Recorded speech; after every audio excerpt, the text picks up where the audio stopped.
तो बहुत चंचल है साध संगत जी। शरीर रूप से तो हम यहाँ पर बैठे हैं, लेकिन साध संगत जी ये मन पता नहीं कहाँ कहाँ भाग जाता है। साध संगत जी इसीलिए मन को इतनी मजबूती होनी चाहिए कि जहाँ हम बैठे हैं इसी के चरणों में ही हमारा ध्यान लगा रहे। साध संगत जी अवतार वाणी में भी लिखा गया है, सतगुरु दे चरना तो वड्डी, कोई तीर्थ स्नान नहीं, बिना गुरु दे पशु है बंदा, बढ़ सकता इंसान नहीं। साध संगत जी कैसा जीवन था हमारा पहले, साध संगत जी ज्ञान लेने से पहले कैसा जीवन था। साध संगत जी सोचें, विचार करें साध संगत जी, और आज जो हमारा जीवन है उस पर भी विचार करें। साध संगत जी पहले कोई भी चीज खाने को मिलती थी साध संगत जी सबसे पहले अपने मुंह में ही जाती थी। आज हमारे सतगुरु ने समझा दिया साध संगत जी की जो सात महात्मा बैठा है साध संगत जी उसके मुंह में वो बुर्की डालनी है। साध संगत जी कितना संगत माँ ने ये हमें सिखाया है, सतगुरु ने सिखाया है। साध संगत जी हम सीखते ही चले जाएं। साध संगत जी पहले ही प्रण में हमें कह दिया गया कि तन मन धन निरंकार का है, लेकिन साध संगत जी हम कब्जा हमेशा अपना ही समझते हैं कि ये मेरा है। साध संगत जी हमें पता भी है कि सब मिथ्या है साध संगत जी, फिर भी साध संगत जी माया में विचरते हैं और साध संगत जी माया के बीच में ही रहकर माया के ही हो जाते हैं। लेकिन सत्संग रूप में जब संगत पर आते हैं साध संगत जी तो हमें ये दृढ़ता मिलती है साध संगत जी की ये सब मिथ्या है। साध संगत जी कुछ बोलना नहीं आता है साध संगत जी, आप जी के चरणों से ही सीखा हुआ है। साध संगत जी सेवा मिलती है, आप जी आशीर्वाद दो कि सेवा निभा पाए। साध संगत जी अभी महात्मा जी के पास बैठने का मौका मिला। साध संगत जी हमारे जोनल इंचार्ज महात्मा साध संगत जी बहुत प्यार करते हैं। साध संगत जी यहाँ संयोजक महात्मा जी भी बैठे हैं। साध संगत जी इन्होंने भी पल्ला पकड़ा हुआ है, हर समय साध संगत जी ये आगे करते हैं और साध संगत जी सेवा में हिस्सा डालने का मौका बनता है। साध संगत जी ये सेवा मिलती चली जाए।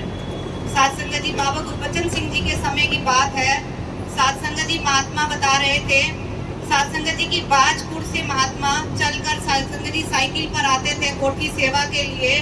साध संगत जी कहने लगे कि दास कपड़े की फेरी लगाता है, साध संगत जी 100-150 रुपए रोज के कमा लेता है।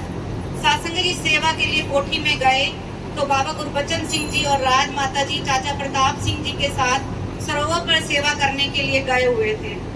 साध संगत जी जब वो सेवा कर रहे थे तो साध संगत जी चाचा प्रताप सिंह जी टोकरी में मिट्टी उठा रहे थे तो साध संगत जी एक बुजुर्ग महात्मा आए और कहने लगे चाचा जी कमर विच बहुत दर्द है। तो साध संगत जी चाचा जी ने कहा और उनको बोला कि हाथ फेर दो तुसी। तो साध संगत जी चाचा जी ने कहा हाथ फेरने नाल कुछ नहीं होना, तुसी भी टोकरी चुको मिट्टी उठाओ ते सेवा करो। साध संगत जी वो गए, साध संगत जी जहाँ पर टोकरियों में मिट्टी डाले जा रही थी, साध संगत जी उस महात्मा के पास गए और साध संगत जी उनको कहा कि वचन आया है कि मिट्टी उठानी है, लेकिन कमर में दर्द है तो आप थोड़ी थोड़ी मिट्टी डालना। साध संगत जी हमने वचन तो माना, साथ अपनी भी फाउंडेशन दे दी। साध संगत जी तो बाबा गुरबचन सिंह जी पीछे से आए और साध संगत जी उन्होंने एकदम हंसकर कहा कि कमर भी दर्द है।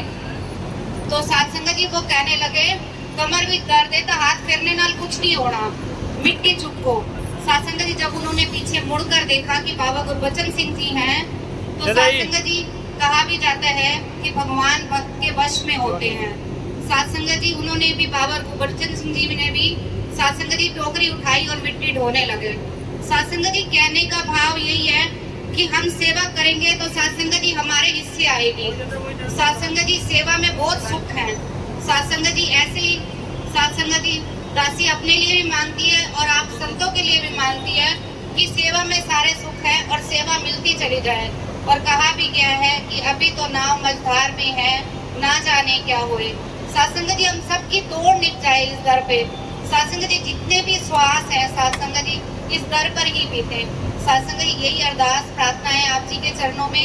आप जी सभी संगत मारूप में एक दूसरे के लिए हम सभी अरदास करें कि हम सबकी इस दर पे तोड़ निप जाए। साध संगत जी प्यार से कहना ध्यान निरंकार जी।